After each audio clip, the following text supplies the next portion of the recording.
Everyone, आज के इस सेशन में हम बात करने वाले हैं हमारे चैप्टर के एक और नए टॉपिक के ऊपर and that is physical properties of non metals. Previous session में हमने बात करी थी कि किस तरीके से प्योर सब्सटेंसेस को हम डिवाइड कर सकते हैं या कैटेगराइज कर सकते हैं दो कैटेगरीज में। फर्स्ट कैटेगरी है एलिमेंट्स की एंड सेकेंड कैटेगरी है कंपाउंड्स की। हम फोकस कर रहे थे एलिमेंट्स के ऊपर। आज के टाइम पे हमारे पास 118 एलिमेंट्स हैं। इनमें से 90 एलिमेंट्स ऐसे हैं जो कि ऑलरेडी नेचर में एग्जिस्ट करते हैं और 28 एलिमेंट्स ऐसे हैं जिनको साइंटिस्ट ने लेबोरेटरीज में सिंथेसाइज किया है थ्रू सूटेबल केमिकल रिएक्शंस। अब ये जितने भी 118 एलिमेंट्स हैं ये नेचर में एग्जिस्ट करते हैं अपने तीन फिजिकल स्टेट्स में, that is solid state, liquid state and gaseous state.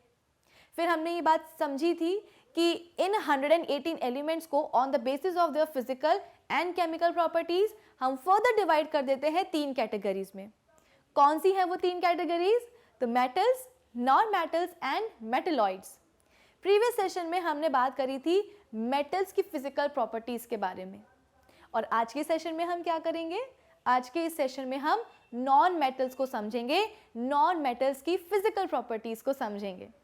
तो चलिए फटाफट से आज के इस सेशन को हम कर लेते हैं start. So this is Vibhuti Khare, welcome to Magnet Brains, जहाँ पे आपको सभी चैप्टर्स के वीडियो लेक्चर्स मिलने वाले हैं बिल्कुल फ्री ऑफ कॉस्ट। यानी कि मैग्नेट ब्रेन्स में आपको 2 चैप्टर्स पढ़ने के बाद किसी भी तरह का पेमेंट करने की या पैकेज परचेज करने की ज़रूरत बिल्कुल भी नहीं है, क्योंकि मैग्नेट ब्रेन्स आप सब तक पहुँचा रहा है क्वालिटी एजुकेशन बिल्कुल फ्री ऑफ कॉस्ट। तो इसी अच्छी बात से हम स्टार्ट करते हैं आज का हमारा ये सेशन नॉन मेटल्स की फिजिकल प्रॉपर्टीज़ के साथ। फर्स्ट प्रॉपर्टी क्या है? Non metals are not malleable but are brittle. Non metals कैसे नहीं होते हैं? वो मेलिएबल नहीं होते हैं, इनफैक्ट वो कैसे हैं? ब्रिटल हैं। ब्रिटल मतलब क्या? कि इजीली टूट जाना। अब ये जो वर्ड है मेलिएबल, ये हमने पहले भी कहीं पढ़ा है। कहाँ पढ़ा है भाई? प्रीवियस सेशन में जब हमने मेटल्स की फिजिकल प्रॉपर्टीज को डिस्कस किया था तो वहाँ पे मैंने आपको मेलिएबल वर्ड का मतलब समझाया था। होता क्या है कि कुछ सब्सटेंसेस ऐसे होते हैं जिनके पास एक प्रॉपर्टी होती है। उस प्रॉपर्टी के अंदर क्या होता है कि जब उन सब्सटेंसेस को आप किसी हैमर से स्ट्राइक करोगे, हथौड़ी से उस सब्सटेंस के ऊपर वार करोगे, तो वो सब्सटेंस टूटता नहीं है। लॉजिकली क्या होना चाहिए? जब भी हम किसी सब्सटेंस के ऊपर हैमर से स्ट्राइक करते हैं तो हमारे दिमाग में रहता है, हम ये लॉजिक ये लगाते हैं कि वो टूट जाएगा। फॉर एग्जाम्पल, मेरे पास ये पेन है, इस पेन के ऊपर अगर मैं हैमर से एक बार स्ट्राइक करूं तो मुझे लगता है दूसरी बार स्ट्राइक करने की ज़रूरत ही नहीं पड़ेगी, पहले ही बार में ये टूट जाएगा। लेकिन देयर आर सर्टेन सब्सटेंसेस जिनको हैमर से स्ट्राइक करने पर वो सब्सटेंस टूटते नहीं हैं। इनफैक्ट अगर आपने बार बार हैमर से उन सब्सटेंसेस के ऊपर स्ट्राइक किया है तो वो सब्सटेंस क्या हो जाते हैं? धीरे धीरे थिन शीट्स में कन्वर्ट हो जाते हैं, जिनको हम फॉइल्स भी कहते हैं। एग्जाम्पल से समझा देती हूँ। सपोज हमारे पास क्या है? इस तरीके का कॉपर के ब्लॉक्स हैं छोटे छोटे। अब इन कॉपर ब्लॉक्स के ऊपर हम क्या कर रहे हैं? इस तरीके से हैमर से स्ट्राइक कर रहे हैं। तो लॉजिकली क्या होना चाहिए था? कॉपर के ब्लॉक्स को टूट जाना चाहिए था, लेकिन ऐसा हुआ नहीं। ग्रेजुअली जैसे जैसे हम हैमर से स्ट्राइक करते गए कॉपर के जो ये ब्लॉक्स हैं ये कन्वर्ट हो गए किस में? थिन शीट्स में। यानी कि साइज रिड्यूस होता गया और वो कन्वर्ट हो गए किस में? ट्रांसफॉर्म हो गए किस में? कॉपर की शीट्स में। पतली पतली फॉइल बन जाती हैं, पतली पतली शीट्स बन जाती हैं। तो इस प्रॉपर्टी को हम क्या कहते हैं? कि जहां पे सब्सटेंस हैमर की स्ट्राइक से टूटता नहीं है, इनफैक्ट वो कन्वर्ट हो जाता है किसमें? थिन शीट्स में, जिनको हम फॉइल्स भी कहते हैं। इस प्रॉपर्टी को हम कहते हैं मेलिएबिलिटी। और वो सब्सटेंसेस जिनके पास ये मेलिएबिलिटी की प्रॉपर्टी होती है उन्हें हम कहते हैं मेलिएबल सब्सटेंस। तो हमारे लिए कॉपर क्या है? कॉपर है हमारे लिए एक मेलिएबल सब्सटेंस। ठीक है। अब वही हम एग्जाम्पल लेते हैं, दूसरा एग्जाम्पल लेते हैं हम कोल का। कोल यानी कि कोयला किसका बना होता है भाई? कोल। मैं यहाँ पे लिख देती हूँ कि जो कोयला है वो बना होता है कार्बन का। कार्बन क्या है भाई? एक एलिमेंट ही है।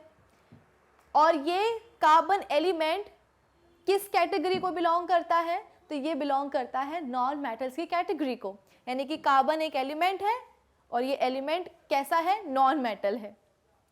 अब अगर मैं बात करूं इस कोल की, इस कोल के ऊपर मैं क्या करूं, एग्जैक्टली जैसे मैंने कॉपर के ब्लॉक के ऊपर हैमर से स्ट्राइक किया था, सिमिलरली मैं क्या कर रही हूँ, इस कोल के टुकड़े पे, कोयले के टुकड़े पे भी क्या कर रही हूँ, हैमर से स्ट्राइक कर रही हूँ। लेकिन यहाँ पे तो कुछ और ही हुआ। यहाँ पे मैंने देखा कि एक दो बार हैमर से, हथौड़ी से स्ट्राइक करने के बाद जो कोल है, जो कोयला है, वो कन्वर्ट हो गया किसमें, बिल्कुल पाउडर में। प्रीवियस एग्जाम्पल में मैंने देखा था कि मैं कॉपर को मारती जा रही हूँ हैमर से, लेकिन वो टूट नहीं रहा है, इनफैक्ट वो तो पतला होता जा रहा है। लेकिन यहाँ पे क्या हुआ, कोयले के टुकड़े को जैसे ही मैंने एक बार स्ट्राइक किया हैमर से, पहले ही बार में, पहले ही स्ट्राइक में वो स्मॉल पीसेस में कन्वर्ट हो गया, टूट गया। और जब मैंने इसी तरीके से हैमर की स्ट्राइक्स को कंटिन्यू रखा तो ये स्मॉल पार्टिकल्स जो हमें मिले थे कोल के, वो और छोटे छोटे छोटे पार्टिकल्स में टूटते गए और बहुत ही इजीली टूट रहे थे।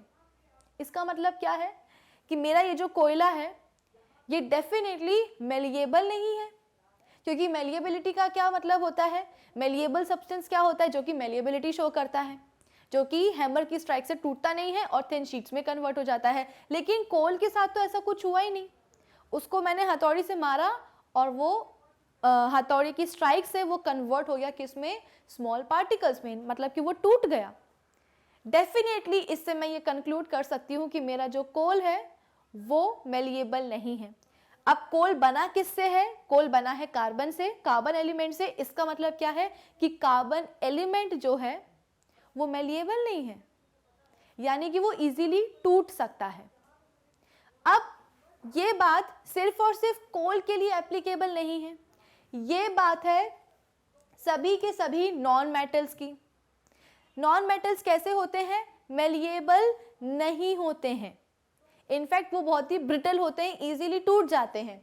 This means that non metals can not be hammered और beaten to form sheets, they actually break into pieces when hammered. For example, sulfur and phosphorus, ये दोनों क्या हैं, sulfur and phosphorus solid non metals हैं which are not malleable, that is when they are beaten with a hammer they cannot be converted into thin sheets, they are actually brittle and break into small pieces when beaten with a hammer. तो I hope malleability का जो मतलब है, जो concept है, वो आपको revise हो गया होगा और हम क्यों नॉन मेटल्स को मेलिएबल नहीं बोलते हैं ये भी आपको समझ में आ गया होगा। प्रॉपर्टी होती है नॉन मेटल्स की कि उनको हम थिन शीट्स में कन्वर्ट नहीं कर सकते हैं हैमर से स्ट्राइक करने पर। फाइन, चल मुझे लगता है कि फर्स्ट प्रॉपर्टी हमने समझ ली है। अब बारी आती है सेकेंड फिजिकल प्रॉपर्टी की कि नॉन मेटल्स कैसे होते हैं भाई, डक्टाइल होते हैं। अब डक्टाइल जो वर्ड है ये भी मैंने आपको प्रीवियस सेशन में, जहां हमने मेटल की फिजिकल प्रॉपर्टीज समझी थी, वहां पे मैंने आपको डक्टाइल का मतलब समझाया था कि डक्टाइल का मतलब क्या होता है कि देयर आर सर्टेन सब्सटेंसेस जो कि ये प्रॉपर्टी शो करते हैं कि जिसमें कि उन सब्सटेंसेस को अगर हम क्या करें, स्ट्रेच करें या उन पे थोड़ा सा प्रेशर अप्लाई करें, फोर्स अप्लाई करें, तो वो थिन वायर्स में कन्वर्ट हो जाते हैं। फॉर एग्जाम्पल, अगर मैं इस पेन को स्ट्रेच करने की कोशिश करूं तो ऐसा कभी भी नहीं होगा कि ये जो पेन है ये पतला हो जाए बिल्कुल और वायर का शेप ले ले। लेकिन अगर मैं बात करूं किसकी, गोल्ड की, तो गोल्ड एक ऐसा एलिमेंट है जिसपे कि अगर मैंने थोड़ा सा भी फोर्स या प्रेशर लगाया है, उसको स्ट्रेच करने की कोशिश करी है, तो वो थिन वायर में कन्वर्ट हो सकता है।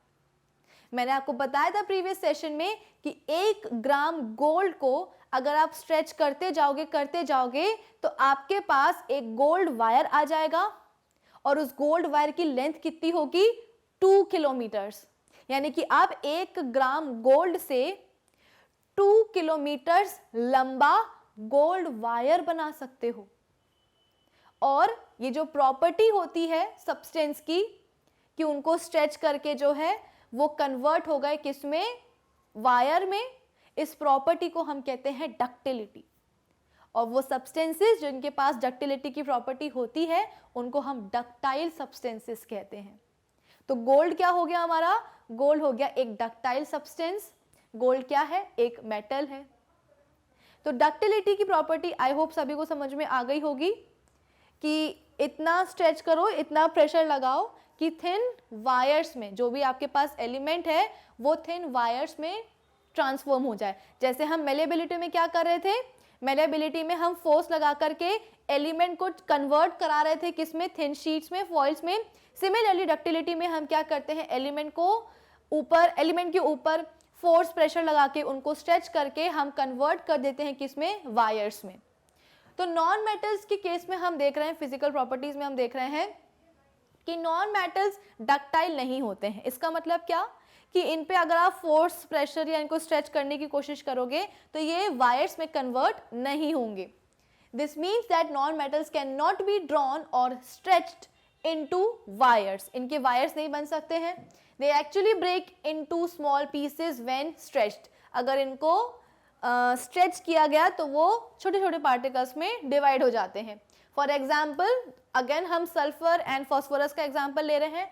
सल्फर एंड फॉस्फोरस जो कि सॉलिड नॉन मेटल्स हैं और उनके ऊपर हम क्या करते हैं, अगर उनको स्ट्रेच करने की कोशिश करते हैं तो वो क्या हो जाते हैं, वायर्स में कन्वर्ट नहीं हो पाते हैं, ट्रांसफॉर्म नहीं हो पाते हैं। इनफैक्ट वो क्या हो जाते हैं, टूट जाते हैं स्मॉल पीसेस में। इसका मतलब क्या है कि दे आर नॉट डक्टाइल।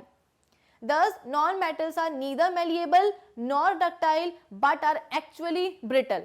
तो फर्स्ट और सेकेंड प्रॉपर्टी को हम कंक्लूड करके क्या बोल सकते हैं कि नॉन मेटल्स ना ही मेलिएबल होते हैं ना ही वो डक्टाइल होते हैं। इनफैक्ट वो कैसे होते हैं, बहुत ही ब्रिटल होते हैं, कमज़ोर होते हैं, आसानी से टूट जाते हैं। ना ही हम नॉन मेटल्स को थिन शीट्स में या फॉइल्स में कन्वर्ट करा सकते हैं हैमर की स्ट्राइक से, और ना ही हम नॉन मेटल्स को स्ट्रेच करके कन्वर्ट करा सकते हैं किस में, वायर्स में। वो बहुत ही कमज़ोर होते हैं और आसानी से टूट जाते हैं, इसीलिए उन पे किसी भी तरह का हम फोर्स या प्रेशर नहीं लगा सकते हैं। फाइन, आई होप दोनों प्रॉपर्टीज आप सबको हो गई होंगी क्लियर। अब हम बात करते हैं थर्ड प्रॉपर्टी की। थर्ड प्रॉपर्टी क्या है, non metals are non conductors of heat and electricity. Non metals जो है इलेक्ट्रिसिटी को कंडक्ट नहीं कर सकते और ना ही हीट को कंडक्ट कर सकते हैं। This means that non-metals do not allow heat and electricity to pass through them.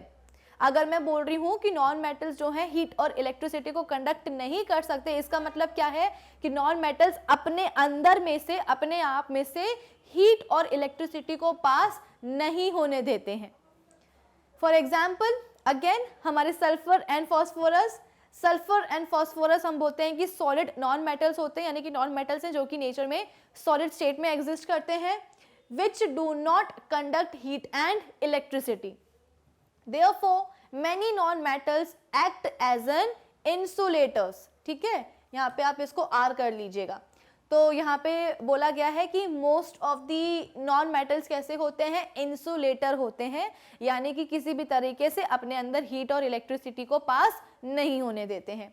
However there are some exceptions. भाई अगर हम केमिस्ट्री पढ़ रहे हैं तो केमिस्ट्री बिना एक्सेप्शन के तो आगे बढ़ेगी नहीं, कोई ना कोई एक्सेप्शन तो जरूर होगा। क्या है वो exception? For example diamond is an allotropic form of carbon. It is a non-metal which is a good conductor of heat but bad conductor of electricity. हम क्या पढ़ रहे हैं प्रॉपर्टी नॉन मेटल्स की कि नॉन मेटल्स जो है insulators की तरह, most of the non metals insulator की तरह बिहेव करते हैं, यानी कि हीट और इलेक्ट्रिसिटी को पास अपने आप से नहीं होने देते हैं, बैड कंडक्टर होते हैं। लेकिन एक एक्सेप्शन आया है हमारे सामने डायमंड का। जैसे हमने देखा था कोयला, कोल, प्रीवियस एग्जांपल में, प्रीवियस प्रॉपर्टी में किसका बना होता है, कार्बन का बना होता है। सिमिलरली जो डायमंड है वो किसका बना होता है, कार्बन का ही बना होता है। एक एलोट्रोपिक फॉर्म होता है कार्बन का। कार्बन क्या है, एक एलिमेंट ही है, एक नॉन मेटल है। लेकिन यहाँ पे हम बोल रहे हैं कि डायमंड जो है एक अच्छा कंडक्टर होता है किसका भाई, हीट का, लेकिन एक बैड कंडक्टर होता है किसका, इलेक्ट्रिसिटी का। यानी कि डायमंड नॉन मेटल होते हुए भी, भाई डायमंड किसका बना है, कार्बन का बना है। कार्बन क्या है, एक नॉन मेटल है। तो डायमंड एक नॉन मेटल होते हुए भी हीट को कंडक्ट करा सकता है। हाँ, इलेक्ट्रिसिटी को नहीं करा सकता, लेकिन एटलीस्ट हम बोलते हैं कि वो गुड कंडक्टर होता है किसका, हीट का। डायमंड में हम बोलते हैं कि हर एक कार्बन एटम जो होता है वो 4 कार्बन एटम से फर्दर कनेक्टेड होता है या बॉन्डेड होता है, यानी कि एक कार्बन एटम है तो ये बॉन्डेड होगा 4 और कार्बन एटम से, फिर ये वाला जो कार्बन एटम होगा ये भी हम बोलते हैं कि बॉन्डेड होगा किसके साथ, फर्दर और 4 कार्बन एटम्स के साथ। तो इस तरीके का हम बोलते हैं कि लेटिस बना लेते हैं कार्बन एटम्स डायमंड का, ठीक है। अब इसके बाद में हम बोल रहे हैं कि एक और एक्सेप्शन है, एक्सेप्शन अभी खत्म नहीं हुए हैं। Graphite is another allotropic form of carbon and it is also a non-metal but is a good conductor of electricity. Therefore, graphite is used for making electrodes of batteries and dry cells. Graphite के लिए हम बोल रहे हैं कि ये भी क्या है, एक एलोट्रोपिक फॉर्म है कार्बन का, यानी कि ग्रेफाइट भी किसका बना होता है, कार्बन का ही बना होता है। कार्बन क्या है, एक नॉन मेटल है। अकॉर्डिंग टू प्रॉपर्टी क्या होना चाहिए था, ग्रेफाइट को भी पुअर कंडक्टर होना चाहिए था हीट और इलेक्ट्रिसिटी का, क्योंकि वो कार्बन एलिमेंट का बना है और कार्बन क्या है, एक नॉन मेटल है। लेकिन फिर भी ग्रेफाइट के लिए हम बोलते हैं कि ये अच्छा कंडक्टर होता है इलेक्ट्रिसिटी का, जिस वजह से इसे यूज करते हैं किसमें, बैटरीज और ड्राई सेल्स के इलेक्ट्रोड्स बनाने के लिए। हम सबको पता है कि बैटरीज को हम यूज कब करते हैं, इलेक्ट्रिक करंट को फ्लो करवाने के लिए, इलेक्ट्रिसिटी फ्लो करवाने के लिए। लेकिन यहाँ हम बोल रहे हैं कि एक नॉन मेटल लिया है ड्राई सेल और बैटरीज के इलेक्ट्रोड्स को बनाने के लिए, क्योंकि ग्रेफाइट एक अच्छा कंडक्टर होता है किसका, इलेक्ट्रिसिटी का।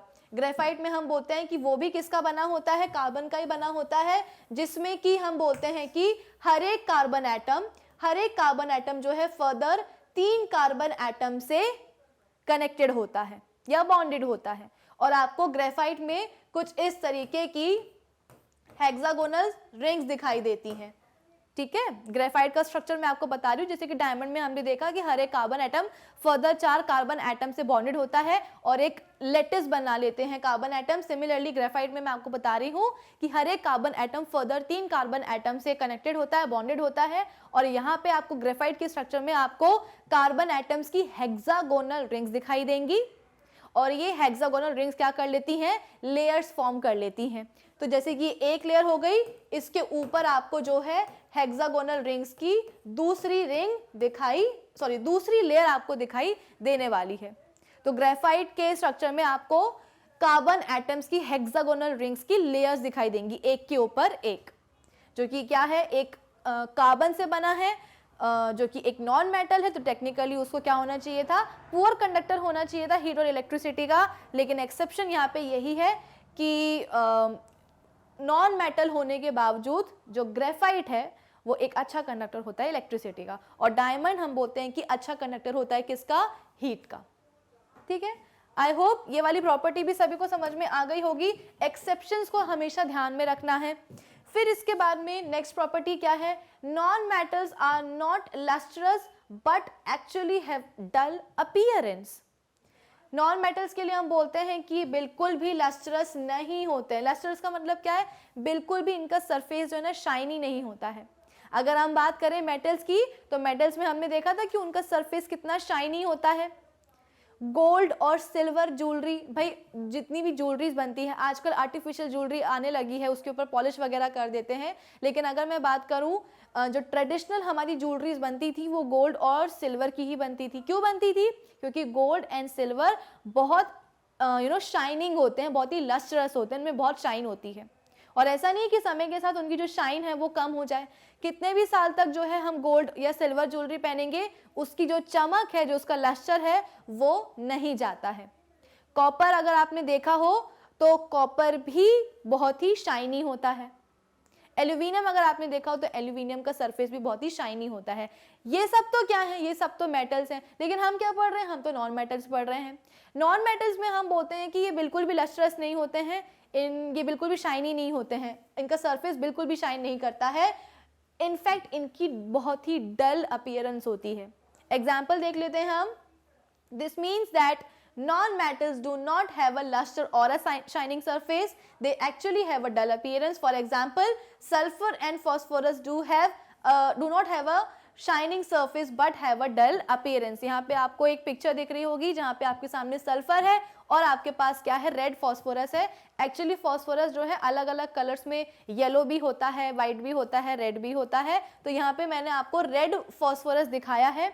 तो आप देख सकते हो कि जो फॉस्फोरस है, इसके जो आपको क्रिस्टल्स दिखाई दे रहे होंगे, जो आपको स्मॉल पीसेस दिखाई दे रहे हैं, वो बिल्कुल भी शाइनी नहीं है, बहुत ही डल अपीयरेंस है। और ये जो सल्फर आपको दिख रहा है आपके सामने, आप देख सकते हो कि ये येलो कलर का है और इसके सरफेस पे बिल्कुल भी शाइन नहीं है। इसके सामने, सल्फर के सामने आप कोई भी एक गोल्ड ज्वेलरी देखो, रख के देखो, अपने आप आपको डिफरेंस समझ में आ जाएगा कि हाँ भाई, गोल्ड ज्वेलरी की तो शाइन ही अलग है, उसका कुछ लस्टर ही अपना अलग है। और अगर हम बात करेंगे सल्फर की, तो सल्फर में एज सच कोई भी शाइन नहीं है, इसके सरफेस पे कोई भी लस्टर नहीं है, बहुत ही डल अपीयरेंस है इसकी। लेकिन जब हम बात करते हैं केमिस्ट्री की, तो एक्सेप्शंस तो आने ही है। यहाँ पे भी एक एक्सेप्शन है। क्या है वो एक्सेप्शन? आयोडीन का है। आयोडीन का जिक्र हमने पहले भी किया है। कहाँ किया है? प्रीवियस चैप्टर में जब हम पढ़ रहे थे सब्लिमेशन, तो सब्लिमेशन में मैंने आपको बताया था कि कुछ सॉलिड सब्सटेंसेस ऐसे होते हैं जिनको कि हम जब हीट एनर्जी सप्लाई करेंगे तो वो डायरेक्टली जो है अपना स्टेट कन्वर्ट कर लेते हैं, किसमें? सॉलिड स्टेट से वो कन्वर्ट हो जाते हैं लिक्विड स्टेट में, सॉलिड स्टेट से वो डायरेक्टली कन्वर्ट हो जाते हैं अपने गैसियस स्टेट में, बिना लिक्विड स्टेट में आए। तो वहाँ पे हमने नैप्थलीन बॉल्स का एग्जाम्पल लिया था, वहाँ पे हमने जो कपूर होता है कैम्फर, उसका एग्जाम्पल लिया था। सिमिलरली आयोडीन का भी हमने एग्जाम्पल लिया था। वहाँ पे आयोडीन के लिए मैंने आपको बताया था कि हम सब्लिमेशन को एक सेपरेशन मेथड की तरह भी यूज़ कर सकते हैं। अगर हमें कोई भी एक प्योर सब्सटेंस चाहिए है और उस सब्सटेंस में अगर थोड़ी सी इम्प्योरिटीज़ प्रेजेंट हो और अगर वो सब्सटेंस कैसा हो? सब्लाइम हो, तो हम उसके ऊपर सब्लिमेशन का मेथड लगा करके प्योर सब्सटेंस, इम्प्योरिटीज़ जो है बेसिकली प्योर सब्सटेंस से हटा सकते हैं। तो आयोडीन के लिए मैंने आपको बताया था कि आयोडीन भी क्या है, ये भी सब्लिमेशन शो करता है। इसको हीट एनर्जी प्रोवाइड करोगे तो डायरेक्टली हम बोलते हैं कि ये कन्वर्ट हो जाता है अपने गैसियस स्टेट में, बिना लिक्विड स्टेट में आए। तो आयोडीन के लिए मैंने आपको बताया था कि इसके जो क्रिस्टल्स होते हैं वो बहुत ही शाइनी होते हैं, पर्पल वॉयलेट कलर के होते हैं, कुछ इस तरीके से। ठीक है, तो बात क्या हो रही थी? बात हो रही थी नॉन मेटल्स की लस्टर नहीं होने की, कि बिल्कुल भी इनमें लस्टर नहीं होता है, बहुत ही डल अपीयरेंस होती है। रेड फॉस्फोरस और सल्फर का एग्जांपल हमने ले ही लिया है, देख ही लिया है कि इनका अपीयरेंस कितना डल है। लेकिन वहीं हम बात कर रहे हैं एक एक्सेप्शन की, जहां पे हम देख रहे हैं आयोडीन को, आयोडीन के क्रिस्टल्स को, और इनके क्रिस्टल्स बहुत ही शाइनी होते हैं, लस्टरस होते हैं। It is a non-metal which have a shining surface like that of metals. Metals की तरह ही non-metal होते हुए भी इसका surface कैसा होता है? काफ़ी shining होता है। ठीक है, तो प्रॉपर्टीज तो आपको याद रखनी ही है, लेकिन साथ साथ में इनके एक्सेप्शंस भी आपको याद रखने हैं। कि अगर हम बात कर रहे हैं हार्डनेस की, या हम बात कर रहे हैं कि कौन से ब्रिटल होते हैं, कौन से नहीं होते हैं, तो उसमें आपको डायमंड याद रखना है। ठीक है, अगर हम बात कर रहे हैं किसकी? गुड और बैड कंडक्टर ऑफ हीट और इलेक्ट्रिसिटी की, तो वहाँ पे आपको डायमंड और ग्रेफाइट को याद रखना है। अगर हम बात कर रहे हैं लस्टर की, तो वहाँ पे आपको आयोडीन को याद रखना है। तो एक्सेप्शंस भी याद करना इक्वली इंपॉर्टेंट है। प्रॉपर्टीज तो पता होनी चाहिए, लेकिन एक्सेप्शंस भी पता होने चाहिए। फिर इसके बाद में क्या है? Non metals are generally soft. Non metals कैसे होते हैं? जनरली सॉफ्ट होते हैं। ये हमने केस कहाँ पढ़ा है? ये हमने पढ़ा है मेटल्स के केस में। मेटल्स में हमने देखा था कि जनरली मेटल्स कैसे होते हैं? काफ़ी हार्ड होते हैं, उनको अगर आप चाकू से कट करने की कोशिश करोगे तो वो कट नहीं होंगे। फॉर एग्जांपल कॉपर वायर ले लो, कॉपर वायर को अगर आप चाकू से कट करने की कोशिश करोगे तो वो टूटने वाला नहीं है। लेकिन कुछ एक्सेप्शन हमने वहाँ भी पढ़े हैं। कौन सा एक्सेप्शन पढ़ा है भाई? ये वाला, सोडियम पोटेशियम। ये एग्जैक्टली पता है क्या है? ये है सोडियम मेटल। और इस सोडियम मेटल को देखो, ये कितने इजीली एक नाइफ से जो है ना कट हो रहा है, बिल्कुल भी प्रेशर लगाने की ज़रूरत नहीं पड़ रही है। जैसे कि हम किसी सोप बार को, साबुन को इजीली नाइफ से कट कर सकते हैं ना, उतने ही ईज के साथ हम सोडियम मेटल को भी क्या कर सकते हैं? नाइफ के साथ कट कर सकते हैं। अभी हम बात कर रहे हैं किसके? नॉन मेटल्स की। तो नॉन मेटल्स जनरली क्या होते हैं? सॉफ्ट होते हैं। Non metals are generally soft except diamond which is extremely hard. अब यहाँ पे एक और एक्सेप्शन आ गया, किसका है वो भाई? डायमंड का है। तो डायमंड हम सबको पता है, जैसे कि मैंने आपको बताया, एलोट्रोपिक फॉर्म होता है कार्बन का, जिसमें कि हर एक कार्बन एटम जो होते हैं वो, हर एक carbon atom further 4 carbon atom से बॉन्डेड होता है, तो एक क्रिस्टल लैटिस बन जाता है। और यहाँ पे हम बोल रहे हैं कि सभी नॉन मेटल्स कैसे होते हैं? सॉफ्ट होते हैं। लेकिन एक्सेप्शन है डायमंड, जो कि हम बोलते हैं कि ये हार्डेस्ट सब्सटेंस है। नेचुरली आप बोल सकते हो कि हार्डेस्ट सब्सटेंस है, मतलब इससे ज़्यादा कोई भी ऐसा नेचुरली अकरिंग सब्सटेंस नहीं है जो कि हार्ड हो। अब मोस्ट ऑफ दी सॉलिड्स कैसे होते हैं, नॉन मेटल्स क्वाइट सॉफ्ट होते हैं, they can be cut with knife. Example हमने लिया है सल्फर एंड फॉस्फोरस का, जो कि क्या है, सॉलिड नॉन मेटल्स हैं। जैसे कि मैंने आपको बताया कि नॉन मेटल्स जो होते हैं वो अपनी तीनों फिजिकल स्टेट में एग्जिस्ट कर सकते हैं। सॉलिड स्टेट में भी आपको दिखेंगे, लिक्विड स्टेट में भी दिखेंगे, और वो गैशियस स्टेट में भी दिखेंगे। अगर हम बात कर रहे हैं कि इसकी सॉफ्ट होने की प्रॉपर्टी की, तो डेफिनेटली हमको उन नॉन मेटल्स के ऊपर फोकस करना है जो कि अपने सॉलिड स्टेट में दिखाई देंगे। भाई लिक्विड और गैशियस स्टेट में जो आपको नॉन मेटल्स दिखेंगे, उनमें आप कैसे बता सकते हो कि ये सॉफ्ट है या ब्रिटल है या हार्ड है। अगर हम सॉफ्टनेस की, हार्डनेस की बात कर रहे हैं तो हमें सॉलिड स्टेट पर ही आना पड़ेगा।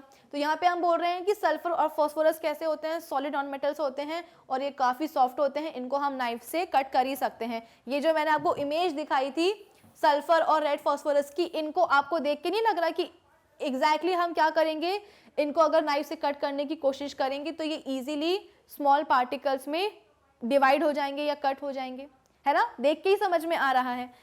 फिर इसके बाद में नेक्स्ट क्या है, however diamond which is an allotropic form of carbon is the hardest natural substance known। ठीक है, अच्छा इतना भी हार्ड नहीं होता है। आप बोलोगे कि मैम अगर हार्डेस्ट सब्सटेंस है तो फिर डायमंड को जो है ना हम स्टील या आयरन इनके साथ रिप्लेस क्यों नहीं कर देते। हार्डेस्ट सब्सटेंस है, लेकिन ये हम बात कर रहे हैं नेचुरली अकरिंग हार्डेस्ट सब्सटेंस है ये, जो ऑलरेडी नेचर में अपने हार्डेस्ट फॉर्म में एग्जिस्ट करता है। स्टील वगैरह तो ऐसे होते हैं जिनको हम बनाते हैं, जैसे कि मैंने आपको बताया था कि स्टील जो होता है वो एक अलॉय होता है, उसमें 98% आयरन होती है, 2% उसमें कार्बन होता है, मैग्नीज होते हैं और अदर भी ट्रेस एलिमेंट्स होते हैं। तो स्टील को तो हम सिंथेसाइज करते हैं, लेकिन डायमंड जो है वो ऑलरेडी नेचर में एग्जिस्ट करता है, नेचुरल सब्सटेंस है वो, और वो काफ़ी हार्ड है। फिर इसके बाद में नेक्स्ट प्रॉपर्टी क्या है, non metals are not strong. Strong का मतलब क्या है, आपको याद है मेटल्स के केस में हमने पढ़ा था क्या, टेंसाइल स्ट्रेंथ। टेंसाइल स्ट्रेंथ का मतलब होता है कि कितना भार कोई सब्सटेंस अपने ऊपर ले सकता है। अगर ज़्यादा भार जो है ना ले लेता है बिना टूटे, बिना ब्रेक हुए, तो उसकी टेंसाइल स्ट्रेंथ ज़्यादा होती है। आयरन वगैरह की, स्टील वगैरह की, जिनको हम रेलवे लाइंस बनाने में यूज़ करते हैं, ब्रिजेस बनाते हैं, ठीक है, और घर में जो कंस्ट्रक्शन होता है, लोहे की सरिया की जो रॉड होती है वो सब वगैरह, तो हमने देखा था कि मेटल्स के केस में कि मेटल्स की जो टेंसाइल स्ट्रेंथ है वो बहुत स्ट्रॉन्ग ज़्यादा होती है, क्योंकि वो ज़्यादा भार अपने ऊपर ले सकते हैं। लेकिन अगर हम बात कर रहे हैं नॉन मेटल्स की, तो नॉन मेटल्स कैसे होते हैं भाई, थोड़े से कम मजबूत होते हैं, यानी कि उनकी टेंसाइल स्ट्रेंथ काफ़ी कम होती है। आप खुद ही सोचो ना, एक बार के हथौड़ी से वार करने पे ही अगर कोयला टूट रहा है, तो आप कैसे बोल सकते हो कि वो जो है ना अपने ऊपर भार ले सकता है। This means that non metals can not hold large weights without breaking, टूटेंगे तो है ही। Thus non metals have low tensile strength. For example graphite क्या है, एक नॉन मेटल है, लेकिन हम बोलते हैं कि उसकी टेंसाइल स्ट्रेंथ हम बोलते हैं कि बहुत कम है। That is why when heavy weights it's placed on graphite sheet it breaks into pieces। Graphite sheet के ऊपर हमने क्या करा है, अगर भार रख दिया है तो वो टूट जाएगा। तो नॉन मेटल्स के लिए हमने देख लिया कि ये बिल्कुल भी स्ट्रांग नहीं होते हैं और इनकी टेंसाइल स्ट्रेंथ जो है काफ़ी कम होती है। फिर इसके बाद में नेक्स्ट प्रॉपर्टी क्या है, नॉन मेटल्स में बी सॉलिड, लिक्विड और गैशियस एट रूम टेम्परेचर। जैसे कि मैंने आपको बताया था कि नॉन मेटल्स जो होते हैं वो अपनी 3 फिजिकल स्टेट्स में एग्जिस्ट करते हैं नेचर में, सॉलिड भी होते हैं, लिक्विड भी होते हैं और गैशियस स्टेट में भी आपको देखने को मिलेंगे। Non metals for example boron, carbon, sulphur, phosphorus, ये सब क्या है, सॉलिड नॉन मेटल्स हैं।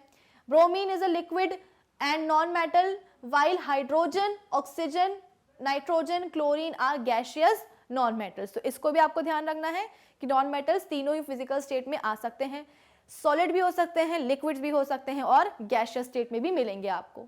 नेक्स्ट प्रॉपर्टी क्या है, solid non metals have comparatively low melting and boiling point. जो सॉलिड नॉन मेटल्स होते हैं उनका मेल्टिंग और बॉइलिंग पॉइंट काफ़ी कम होता है। मेल्टिंग पॉइंट मतलब क्या, कि जिस टेम्परेचर पे आकर के सब्सटेंस क्या हो जाए, मेल्ट हो जाए, वो उसका मेल्टिंग पॉइंट।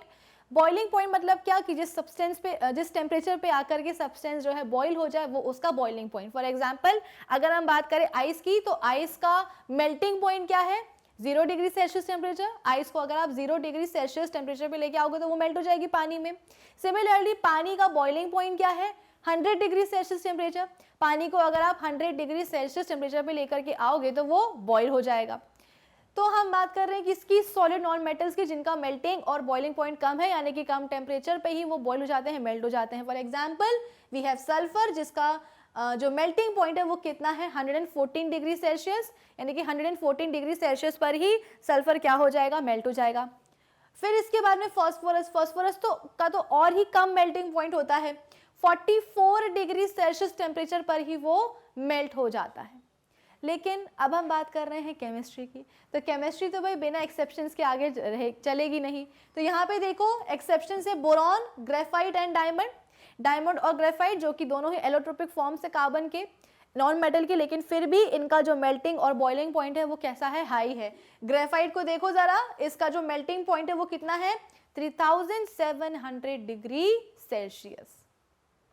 इसीलिए हम बोलते हैं कि ग्रेफाइट जो होता है अच्छा कंडक्टर होता है इलेक्ट्रिसिटी का। यू नो व्हाट, जब इलेक्ट्रिसिटी फ्लो होती है तो सपोज वायर है आपके पास, तो जब उस वायर से जब इलेक्ट्रिसिटी फ्लो होती है तो हीट प्रोड्यूस होती है। इसीलिए क्या होता है ना कि कभी कभी जब फ्लक्चुएशन होता है आपके घर में, कभी कभी ऐसा होता है कि वायर्स में जो है इलेक्ट्रिक करंट की सप्लाई जो है वो ज़्यादा हो जाती है, तो कई बार आपने देखा होगा कि आग लग जाती है। ठीक है, आग क्यों लग जाती है, क्योंकि वायर्स के अंदर से जब उनकी कैपेसिटी से ज़्यादा इलेक्ट्रिक करंट फ्लो होता है तो बहुत ज़्यादा हीट प्रोड्यूस हो जाती है, और उतने हीट को जो आपके घरों की जो इलेक्ट्रिकल वायरिंग्स होती हैं वो बर्दाश्त नहीं कर पाती हैं, और वायर्स के ऊपर जो कोटिंग होती है, प्लास्टिक कोटिंग जो होती है वो मेल्ट हो जाती है और आग लगने के चांसेस बहुत बढ़ जाते हैं। तो ऐसा क्यों होता है वो मैंने आपको बता दिया कि जब भी इलेक्ट्रिक करंट फ्लो होता है तो हीट भी प्रोड्यूस होती है। घरों में जो आग लग जाती है करंट के फ्लक्चुएशन से, वो इसीलिए लगती क्योंकि वायर की जो कैपेसिटी होती है कि हाँ भाई वो इतने अमाउंट का करंट अपने थ्रू फ्लो करवा सकता है, लेकिन जब कैपेसिटी से बाहर, क्षमता से बाहर करंट फ्लो होता है तो हीट भी कैपेसिटी से ज़्यादा प्रोड्यूस हो जाती है, और जिसके कारण वायर्स के ऊपर की जो प्लास्टिक कोटिंग होती है वो मेल्ट हो जाती है और आग पकड़ जाती है। ठीक है, तो ग्रेफाइट के लिए हम बोलते हैं कि इसका मेल्टिंग पॉइंट कितना होता है 3700 डिग्री सेल्सियस, इसलिए एक अच्छा कंडक्टर माना जाता है ये इलेक्ट्रिसिटी का। ड्राई सेल्स और बैटरीज के इलेक्ट्रोड्स में इसको यूज़ करा जाता है क्योंकि एक अच्छा कंडक्टर है इलेक्ट्रिसिटी का, क्योंकि इसका मेल्टिंग पॉइंट देखो कितना ज़्यादा है, यानी कि थोड़े बहुत टेम्परेचर में ये बिल्कुल भी मेल्ट नहीं होने वाला है।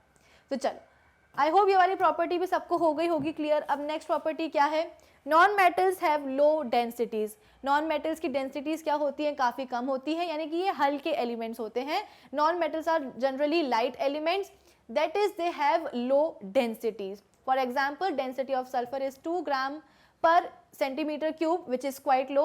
Density of iodine is 4.94 gram per centimeter cube, is however high. Iodine की density थोड़ी सी ज़्यादा रहती है और सल्फर की comparatively कम होती है। तो conclude अगर मैं करना चाहूँ तो नॉन मेटल्स की डेंसिटीज कमी होती हैं, वो लाइट एलिमेंट्स होते हैं। फिर इसके बाद में नेक्स्ट प्रॉपर्टी क्या है, non metals have many different colours. हमने मेटल्स के केस में पढ़ा था कि मेटल्स का जो कलर होता है अधिकतर कैसा होता है, ग्रे ब्लैक कलर का होता है। एक्सेप्शन हमने देखा था कि गोल्ड है, गोल्ड का जो कलर है वो येलोइश कलर होता है, और जो कॉपर है उसका रेडिश ब्राउन कलर होता है। इसके अलावा आपको जितने भी मेटल्स देखने को मिलेंगे सबका जो है ना ग्रे ब्लैक की ही रेंज में कलर होगा।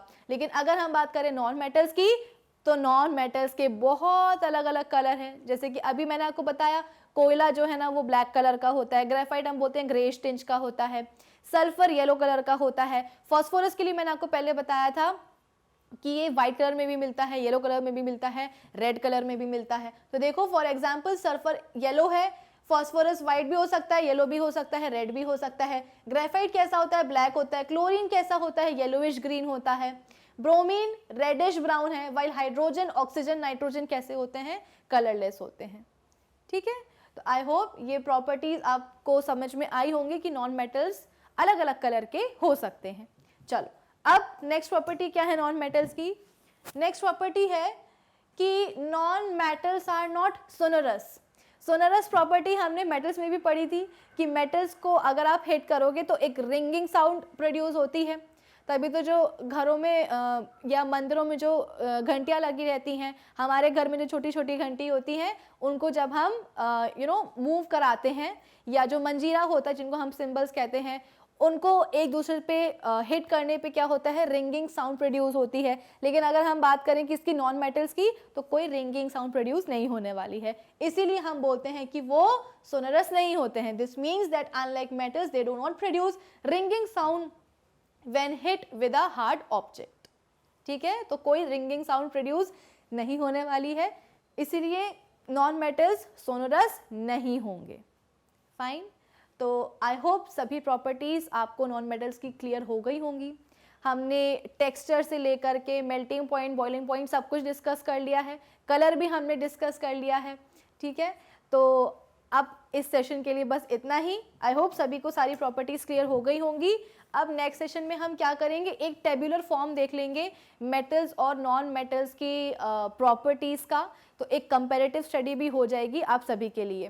तो इस सेशन के लिए इतना ही। अब हम मिलेंगे अपने नेक्स्ट सेशन में और डिस्कस करेंगे अपने चैप्टर का एक और नया टॉपिक। तब तक आप क्या करेंगे, हमारी जो ऑफिशियल वेबसाइट है magnetbrains.com उसे विजिट कर लीजिएगा, जहाँ पे आपको सभी चैप्टर्स के वीडियो लेक्चर्स मिलेंगे प्लेलिस्ट में अरेंज्ड। साथ ही साथ सभी टॉपिक्स के वहाँ पे आपको होंगे नोट्स भी available. So do visit our official website magnetbrains.com. Till then, keep learning with Magnet Brains. Thank you for watching.